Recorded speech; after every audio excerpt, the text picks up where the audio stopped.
Hi and welcome to another edition of the United in Focus football show.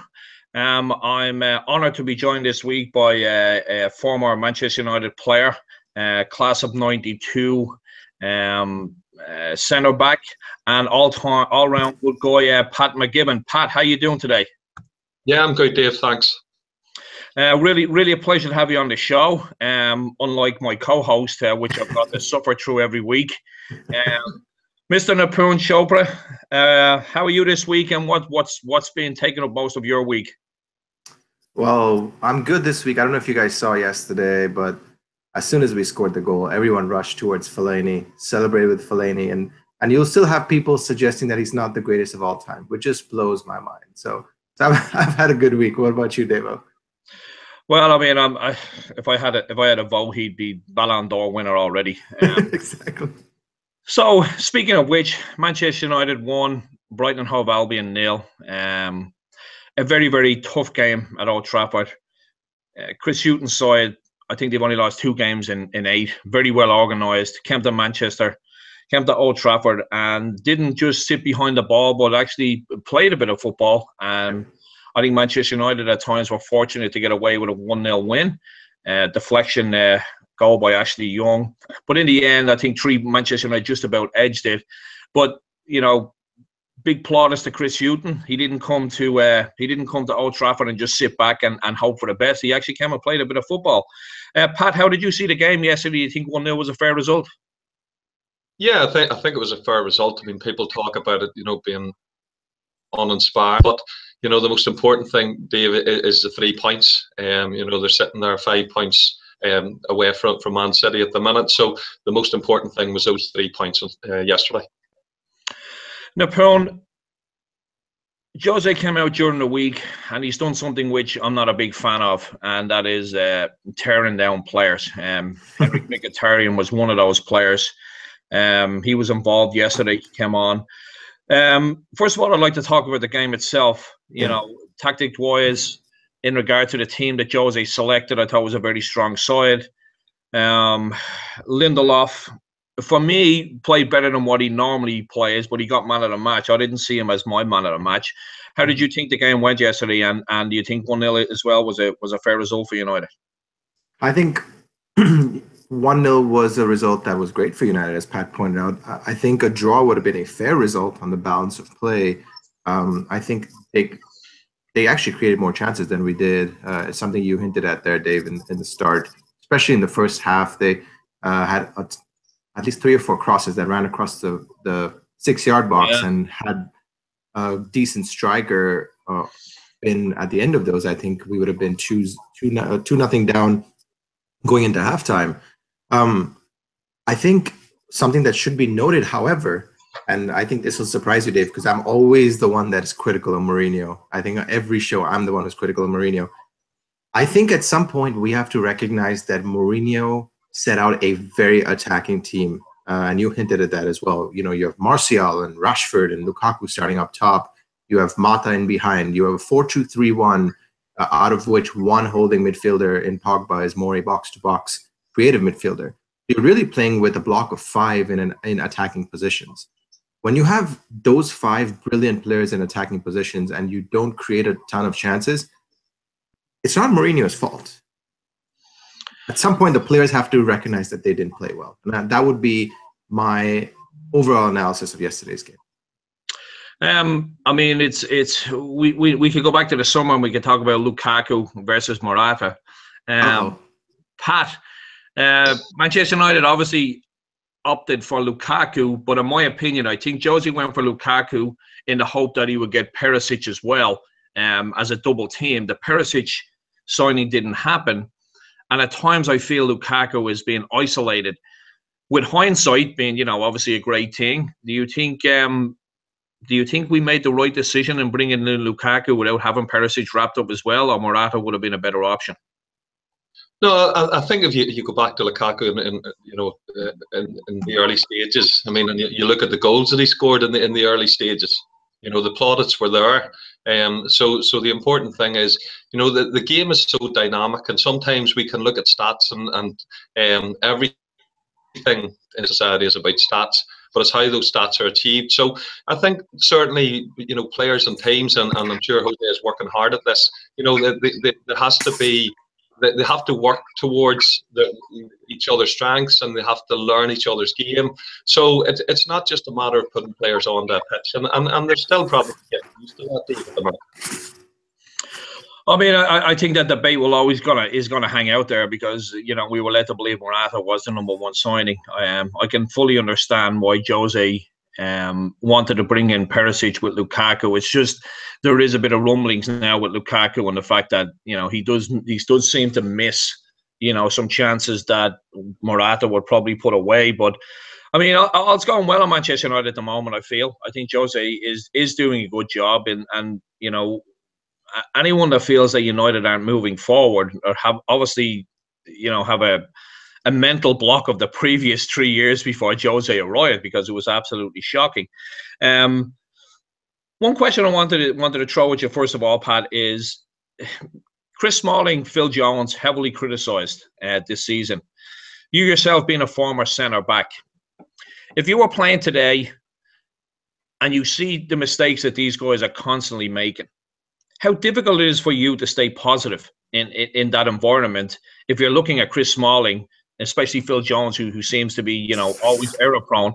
How tough is it for someone like yourself to keep going and not be downhearted about not getting into the team when you see these mistakes being made? Because United fans are calling out for Jose to change it up at the back, and he just seems to stick with those two guys when they're fit. Yeah, I mean, look, Jose sees them right to the week. He sees what these guys can do. Yes, it's very difficult, especially at a club like Manchester United, and I've been there. And when it came to the big games, you had big stars like Gary Pallister and Steve Bruce, who they didn't just have the ability to play at a club like United, but they had the mentality. And football, even at the very top level, can be a confidence game. So Jose knows players, and whilst supporters, and I can understand this, when they see mistakes, they want changes made. I think that's the reason why Jose Mourinho is in there, because he sees them day in, day out in training, and he obviously is showing the faith in them that they can get through this. I mean, is it? And I fully understand this, but is it frustrating as a centre back that you're itching to get on there and think, well, when am I going to get my chance? I mean, how do you adapt that mentality to just keep going? Yeah, I mean, look, it's a professional footballer's mentality, a professional sportsman's mentality. That they understand competition, and you have to continually work hard at it, and basically hope for your chance. And then when you get that chance, you then have to step up to the mark. There's players, not just at Manchester United, but all over England, all over the world, that have had to wait for the chance, and some have had to wait for years on end. So it can be difficult, but you just have to hope that you'll get the chance, and then it's up to you to take it. I mean, that's a really fair and balanced assessment. But like you said, us supporters are fickle. We want changes every week. You have one bad pass, and we want that player out and another player brought in. When that other player brought in, then we complain that he doesn't have enough experience. So it's good to get an actual professional, balanced opinion on it, rather than a FIFA 18 on a whim decision to sell him. Now, Poon, you mentioned the amazing Fellaini earlier on in the podcast. I'm one of those people that has changed my opinion on Fellaini. Hang on. Wait, this really happened, didn't it? It's okay. I'll edit it out before it goes out. I'm one of those players that has changed my opinion on Fellaini from being absolutely useless to, maybe there is a place in the squad, not in the starting 11, right, but in the squad. According to Jose this week, the club and Fellaini are talking, but there seems to be a bit of panic in Jose's voice about this. It's pretty clear Mourinho wants to keep him around. Would you go along with that we should be offering him a new deal and to keep him in the squad? Yeah, I think you summarized it perfectly. I don't think he's a starting 11 player at Manchester United, but he's a great squad player at Manchester United. Having said that, I don't know the deal, what Fellaini is asking for. If he's asking for something, he's asking for a salary that recognizes him as a top earner at Man United. I understand why the club says no, because he's almost 30. He's a squad player, as we've discussed. So he shouldn't be earning what I don't know, Lukaku or Pogba are earning. So I don't know what he's asking for. So I cannot comment on the appropriateness of offering him another deal. But all things considered, he deserves another deal from Man United.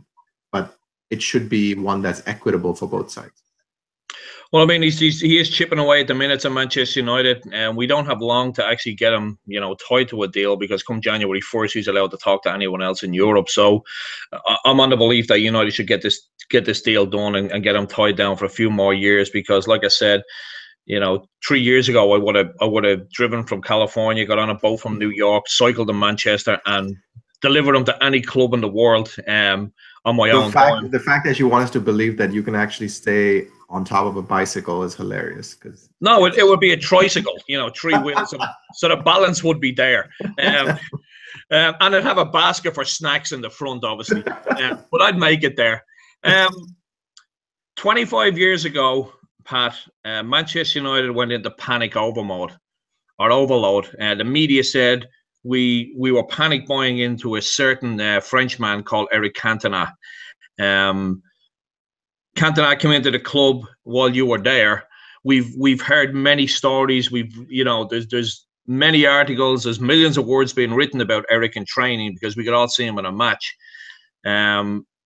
What was it like at that time when United signed Cantona, and then obviously in the years that followed? We read stories from Scholes and from Beckham and people like that say that he would stay after training and give these guys the attitude of, well, if Cantona has to stay behind to tone up on his skills, why am I not staying behind? So Pat, what was it like around that time? Because I mean, I've been a Manchester United supporter since the early '80s. I remember us signing Cantona, and I smiled mainly because we were taking a player from Leeds United that would really, piss them off. No one could foresee what was going to happen. That was the spark plug that ignited everything for Manchester United and Alex Ferguson over the past 20 odd years. What was it like to train alongside him and just to see the great man in action in training as well? Oh, look, I mean, it was terrific from day one. It was so exciting for the club, and everybody had heard about Eric Cantona and the fact that he was probably controversial at times. They knew that he was different to a lot of people. He was an artist, an artist on the pitch. But from day one, when Eric came in, the younger players in particular took to him. Well, everybody took to him, but the fact is, he taught the younger lads, and especially that class of '92, so much. And speaking of the class of '92, you come up with some, obviously players that became world famous. And as I said, there's many things written about them. But what was it like to actually play alongside these guys? They seem still today, as megastars as they are, they still seem very humble. I mean, if you were to pitch them against, any player in Manchester United's history that you played alongside or that you were involved with, second part of the question would be, who would be your number one? Yeah, I mean, the thing about it is, if you look through that group, and obviously you look at Giggsy, you look at Scholesy, Nicky Butt, the two Nevilles, you had so many lads that were coming through there, and so many different attributes. But I always said that when you got on that pitch with Paul Scholes, the thing about Scholes, you did a 100-meter sprint, you probably would have been last in it. You did a 12-minute run. He had asthma, so he struggled with it. But you put him on a pitch with a ball, and whether he was on the ball or whether he was off the ball, his awareness of space and then how he manipulated the ball when he had the ball, it was just terrific to see. And that's me talking him above the likes of Ryan Giggs, who was an absolute world-class star. But that's whenever you play it on a pitch with Scholes, you just realise just how good he was. Pat, in those days, if I'm not wrong, Scholesy played in more advanced positions. He played as striker, played behind the striker when he was a youth player. Since you played with him in some of those in those training sessions, what was it like marking a player like Paul Scholes, who was not a traditional striker? During that time, that was kind of new. Now, now we know everyone loves that trick artista position, but back in those days, it was difficult to pick up these players who were dropping deep and had this skill. So, as a central defender, how did you learn to cope with playing against Paul Scholes? It was very difficult to put in. I mean, the biggest difficulty was that you didn't know whether to stay or go. And in the early stages, he was sitting in there. He always was able to find holes and spaces. Now, within the youth teams and A and B team, and even in the reserve team, he played up top or just sitting in behind a front man, but he also then played in a sort of central midfield role as well. He could adapt to that, and it was a joy to watch him when you had him in your side. I mean, it was. I mean, even when I went to Wigan Athletic and it was the opening of the new pitch at the JJB Stadium, and Manchester United played them as part of that, and Scholesy ended up in the second half finding a space in between myself and I think it was Arian Deseu at the time, and scored the second goal from it. Maybe it was the first goal. But it was just the difficulty was the timing of his runs, and people talk about this. Sometimes they say, that the best players sometimes don't move. Everybody the player moves with them, but they know when not to move, and that was the thing about Scholes. So he, like me, he doesn't like to use his energy, and so I mean, I know when to go to the buffet bar and when not to. Which is all the time you go to the buffet bar. Well, it all depends. I mean, if there's a group of like old age pensioners in front, I don't go then. I know not to move then because it's going to be a slow line. So I mean, I can see the link now between myself and Paul Scholes. Finally, Pat. We wanted to talk about your debut. Talk us through that, because I know that was obviously one of the happiest times of your life. Well, I'm just assuming because it's a debut for Manchester United, but it also came with a story as well of the red card, if I'm correct. So talk us through that. Talk us how you felt. I mean, us as fans, we can only wonder what it's like to be told, hey, you're playing in the first team. So I mean, it's not often we get a player on the podcast that has experienced that at Manchester, and when we do, we always ask that question. So what was it like? I mean, talk us through the day a bit. Yeah, I mean, look, obviously to make your debut for Manchester United, it was just it was a dream come true. So you're getting ready for the game. In fact, 2 or 3 days before, you're getting ready, you're preparing. There's a lot of, I suppose, with it being a debut in the first team, there's a lot of nervous energy there as well.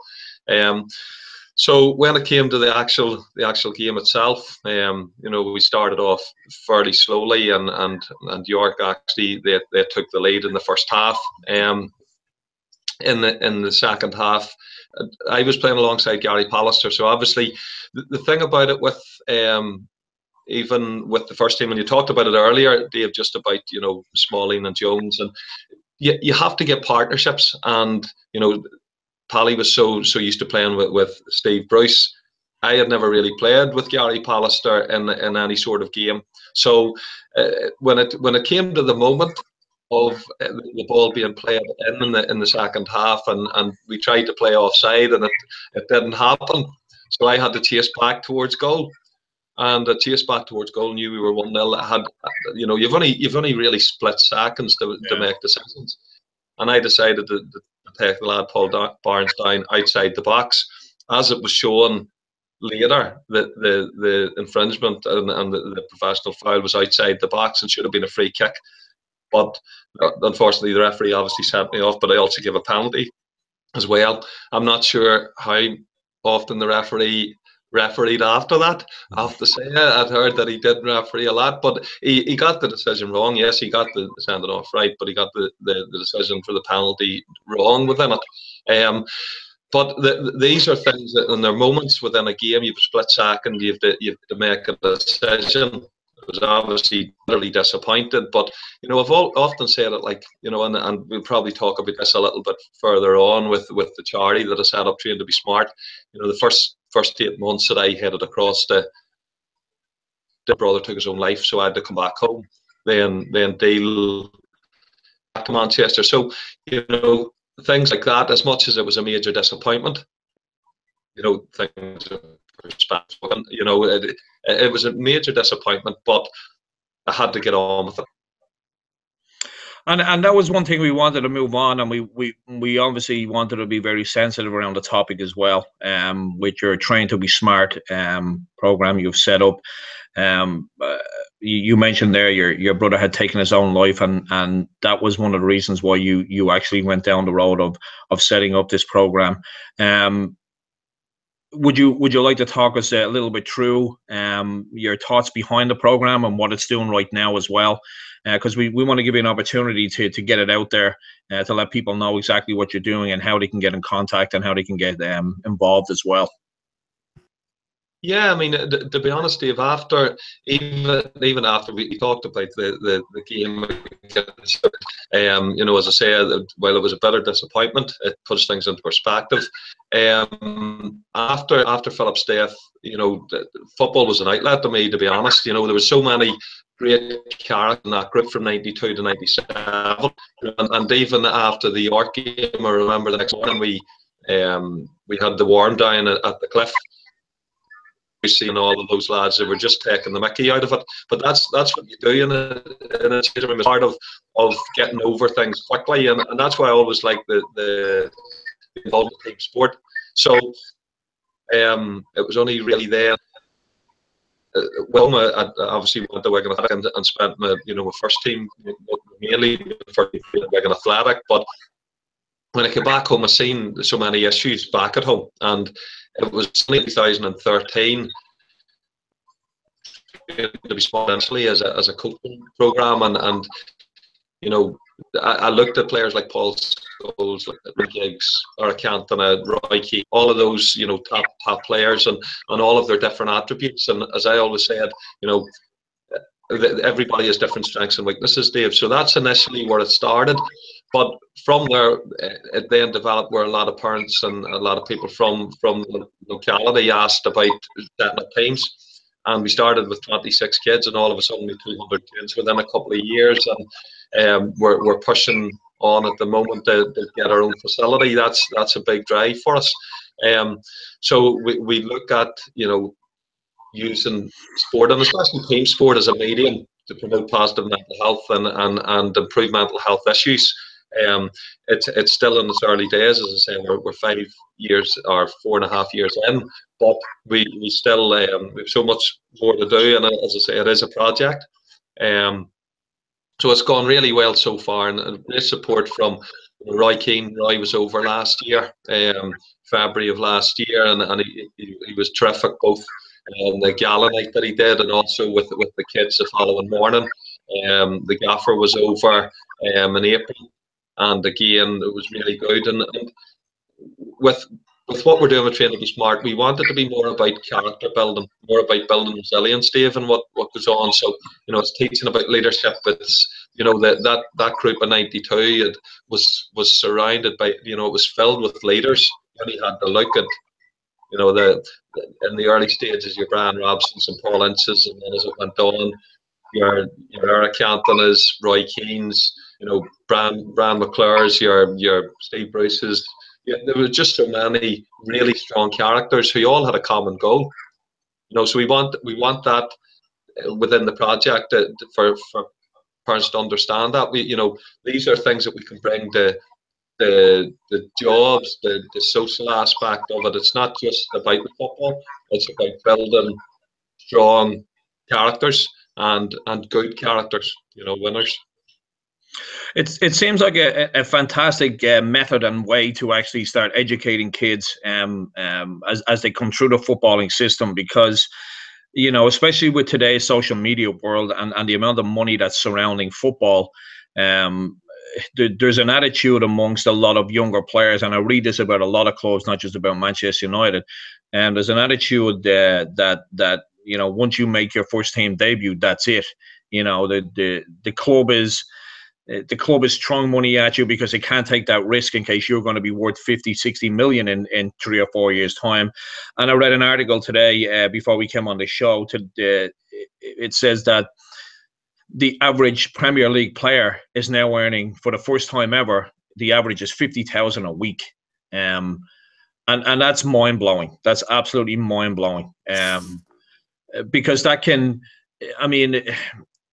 make or break you as a player, which you've also seen as well. I would assume down the years I'm sure you've seen some really, really good players that just haven't made it. I've certainly seen them throughout the years as a supporter. You kind of shake your head. Ravel Morrison being one. Anytime Rio Ferdinand talks about him, I think he's going to self-combust, because I think there's so much disappointment in Rio that he didn't make it, and that's down to attitude.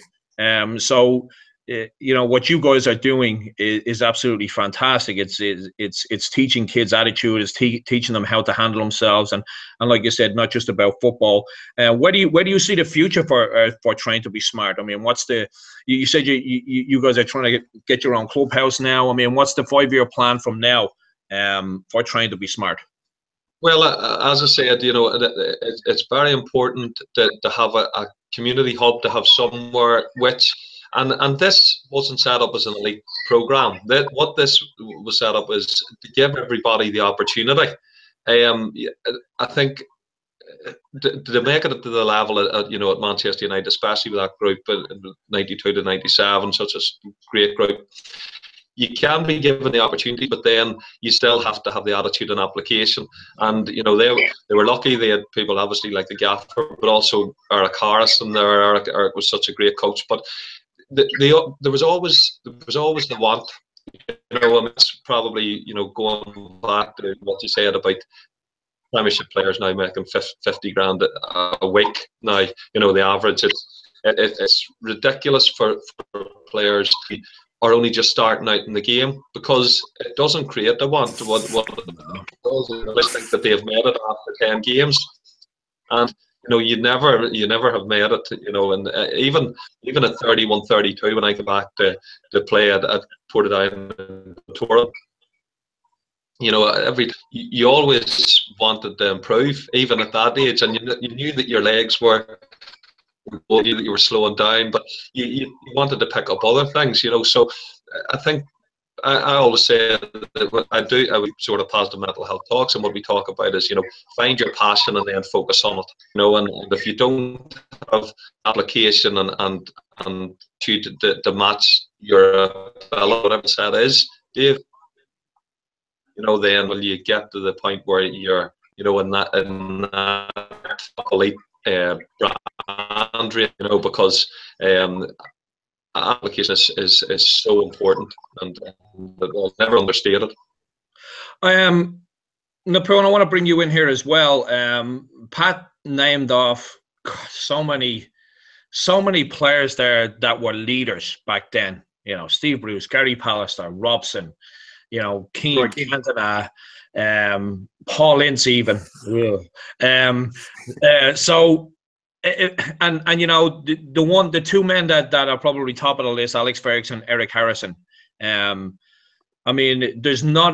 never read an article that hinted at anything but undying love for Eric Harrison for anyone that came through that system. It's really sad to see the situation he finds himself in now, but I'm really glad that the class of 92, a lot of the players have reached out to him and gone to see him and stuff like that. But the point I'm trying to make is that when I look at the Manchester United team today versus the Manchester United team that Pat was in, I find it hard to even find one leader, let alone 7, 8, or 9. I mean, is this a big factor in why a lot of these players are not making it is because they don't have someone that's going to put their arm around them. They don't have someone that's going to put their foot up their ass and say, you may be earning the big bucks. You may have the sponsored car. I remember reading the story about Ryan Giggs going in, and I said the players had set him up and told him to go in and ask Ferguson for a sponsored car, and he threw him out of the office. And this was after Giggs had played like 10, 15 games. I think it was Gary Palliser or someone that convinced him that you should be asking for a sponsored car, knowing that Fergie would lose his mind. But nowadays, as soon as you even get a sniff of the first team, they have, untold wealth, and they have sponsors coming out of there everywhere. I mean, is that one of the big reasons why these players are not actually pushing on? Yeah, it's a really good question, which is rare for you, Dave. I think the way it seems at United, at least, so let me answer it this way. At United, I think it's a little simpler. At United, it's the fact that the entire team has turned over in the last 2 or 3 years. We have basically a new starting 11, except for, say, Phil Jones, Antonio Valencia, Chris Smalling, and David De Gea. There's like no one else that was there in the days when we had leaders at the club. And none of those stands out as a leader, even though all of those players have held the captain's armband in the last 3 or 4 months, if you think about it. So to answer your question directly about United, I think there's been a turnover of the team. There's a lot of young players like Martial, Rashford, Lingard, Lukaku, etc. The leadership at United comes from people that have won things. So, for example, Ibrahimovic or Paul Pogba, who was given the captain's armband last couple of weeks. I think it's a problem that will sort itself out a little bit, because ultimately I think Mourinho wants to be the one that leads the charge. So maybe it's to his advantage to not have overwhelming strong leaders, because Mourinho needs to control everything. That's one way of looking at it. But your question, the reason I say it's a good question is because it's a problem across football. And I think that's what you're really getting at, is that this is becoming more and more emblematic at every club. Think about all the clubs in Liverpool, Jordan Henderson, not really a leader. Man City is not even a footballer. Yeah, not even a footballer. Liverpool, Man City being led by Aguero for the most part, because Kompany's always injured. Kompany's probably the only real leader at City. Let's look at Arsenal. Haven't had leaders in a long time. So I think what you're getting at is something more important here, which is that drive that Pat talked about, that inner drive, is maybe missing from the players, because they are being given these riches at a very, very early age. It's a very important question, and I haven't made up my mind on it, but for now, I think you guys are right. I think it is an issue that will just continue to get worse. And maybe in the day of super controlling managers like Mourinho, Guardiola, etc., maybe that's the reality we live in, that these managers don't want a very strong voice. We know stories of Roy Keane walking up to Sir Alex and basically telling him he was wrong. Can you imagine anyone doing that to Mourinho? I can't see that happening. Can you see anyone doing that to Guardiola? I don't see that happening. So maybe it's both the fact that the players have untold riches and the fact that the managers are a lot more egocentrical. So, Pat, what Napoleon is trying to say is this is all on you now to fix this. Yes. So, no pressure at all. No pressure at all. No worries, Dave. If only it was that simple. Yeah, exactly. Yeah. Pat, I want to, before we finish up on how people can get in touch with you, I want to ask you about both our country's World Cup disasters. Northern Ireland, very hard done by with a terrible decision. Really was.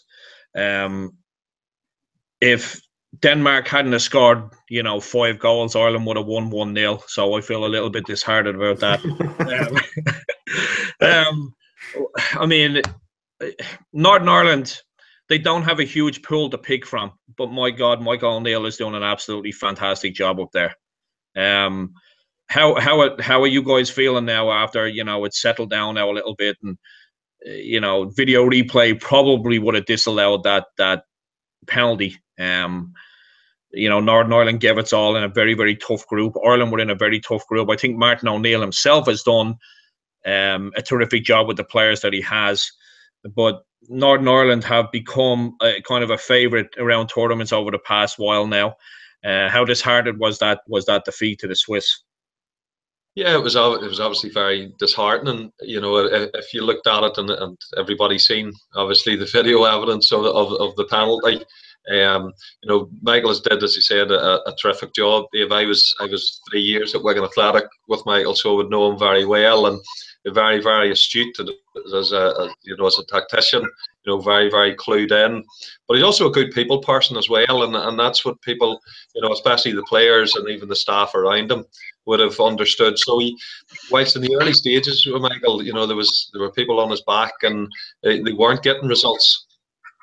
Good run, you know, you've players like Steve Davis, Johnny Evans, who Northern Ireland haven't had those types of players for a while. And what they did, what Michael did really well with was he gelled them as a group. So it wasn't just about, you know, the players themselves. There still has to be cohesion within the group. And that's what Michael did so well. So it'd be gutted, but when it comes to it, you know, when they look back and sort of reflect on it, where they were 4 or 5 years ago to the job that where they are now, you know, there can be nothing only pleased with it. You know, as for Roy and Martin, you know, again, as you said, with the group of players he had, Dave, yes, I'm sure it was bitterly disappointing again, the 90 plus minutes, you know, at home at the Aviva. They had to sort of go for it in the second half, but it didn't happen for them. But again, to get so close, and even in the Euros, both camps, you know, did really well, and there was a lot of positive. I think you're being polite to me with that, saying that both camps did well. We were a disaster. Just in the playoff, you were, yeah. In the playoff, you were. But I wouldn't want Roy to be coming on to me. Yeah. No, but I mean, do you think you're going to be able to hold on to your manager, because, you know, he's proven that, you know, he is a very, very astute manager. He's a people manager, which is pretty rare today, especially in the Premier League, because there's so much pressure on these managers for instant success. We've recently seen Chris Coleman sign a probably 7-week contract with Sunderland. And, you know, the good thing for him is, by the time Wales come around to the next, you know, run of the European Championship, he'll be sacked by Sunderland anyway, so he'll be looking for a job. A very strange decision to go from Wales to Sunderland, I honestly believe. But do you think you can hold on to Michael? Do you think he'll stay? I think if you're looking at it honestly, although the IFA will try everything within their power to hold them, you know, I think if the right job comes up, and especially within club management, you know, Michael would be stupid not to take it. You know, he's the day-to-day involvement, and I've spoken to quite a few, you know, ex-players and managers that are involved either club football and even at international level, and I think it's that between games, you know, that amount of time, and obviously you're going to watch players, but it's that day-to-day involvement that a lot of the managers would miss. So, you know, you'll just have to watch this space. But I think really if the right club management job came up, because, you know, Michael again was a teammate of Roberto Martinez, and Robbie's obviously was at Everton and did a good job there, but then when you know, didn't go for him, then he went, but he's now the Belgian manager, you know, so it's probably something very, very different for Robbie, you know. So you've I think the day-to-day involvement is what create, because, you know, the likes of Michael, you know, he's just passionate about the game, so we just have to watch his space. So if he decided to take a trip down south and take over from Martin, would you be happy for him? Look, yeah, I mean, the thing about it is, I was assistant manager at Monaghan United down in the Orcom as well, and like Michael will make a choice, but I think I know Scotland have been reported to be interested. I think they're close to already, haven't they? But, you know, club management is something different. It's that day-to-day involvement. It's just becoming more difficult, Dave. You know it. Club management, as you say, is week to week. It's certainly not year to year. No, not anymore. These big contracts that they give managers are ridiculous. They're just, not worth the paper they're written on. Pat, before we finish up, we'd like to give an opportunity to let our listeners and viewers know how they can get in touch with you or Train to Be Smart. Do you have any fundraisers coming up and stuff like that? Because I know obviously if you're trying to get yourself wedged into the community and build a your own clubhouse and get your own pitch, it's gonna cost money. How can people get in touch with you guys? Yeah, well, I mean, I think if you look at our website, is Train to Be Smart, www.traintobesmart.com. It'll tell you all about the charity and why I founded it. The biggest one is with what we're doing as the project moves on, as you say, is to have our own identity in terms of a hub, community hub, which will give kids around the area and even vulnerable adults around the area the opportunities to improve their mental health. And that's why we think it's so important in Northern Ireland in particular. The legacy of the Troubles has led to an awful lot of mental health issues, and we want to address that. We want to make sure that we're improving those outcomes. So as I say, that the website, you can look up Train to Be Smart Juniors within our Facebook page. And if you can make any sort of contact, any sort of donation, it would be great as we move forward. Well, Pat, you're one of the good guys. You're out there fighting the battle for people that can't necessarily fight it for themselves. And all of us at United and Focus are very humble to have you on, and all the work that you do is absolutely fantastic. You seem to be an all-round nice guy, even if you are a Northern Ireland supporter and I'm a Republic of Ireland supporter. I can only wish that we could play, some of the football that you guys are currently playing at the moment instead of this Wimbledon, from the 80s 80s style. But Pat, again, it's been an honour having you on. It's been a real privilege. We'd like to get you on before the end of the season as well. But as I said, we are very humble at the work that you're doing, and any of our viewers or listeners, if you get yourselves on there, get yourselves on the traintobesmart.com. Take a look at what Pat and his team are doing. It's absolutely fantastic, especially in today's footballing world where everything is just about instant win. Pat and his team are trying to teach people that it's not just about that. It's all about how you manage yourself and how you take care of yourself as well. So Pat, thank you very much for coming on. Napoleon, any final words? No, absolute pleasure chatting with Pat. Thank you for joining us. Thanks, Napoleon. Thank you. Thanks, Dave. No problem. We'll make sure we put all your details on the website and all up on United in Focus. We'll put it on our Twitter feed and everything, get the word out there. So anything we can do for you, please don't hesitate to reach out to us. So, and again, thank you very much for coming on. That's it, folks. For this show, probably one of in my top one, I think, so far this season. I really enjoyed that, Pat. I really enjoyed you coming on. I know Napoleon drags it down at times, but all the time. We battled through, and I think the latest score from Manchester City is 2-1. Let's move on. They just scored 2-1 now in the 90th minute. Fuckers. So join us again next week, where we'll still be chasing the tails of Manchester City, but hopefully with another win. It's a tough game away to Watford. We got the City game coming up as well on the 9th of December. That can't come fast enough, but we got to get a win at that at Old Trafford. So again, Pat, thank you very much. Napoleon, once again, thank you for being my co-host as always. And yeah, thank you very much.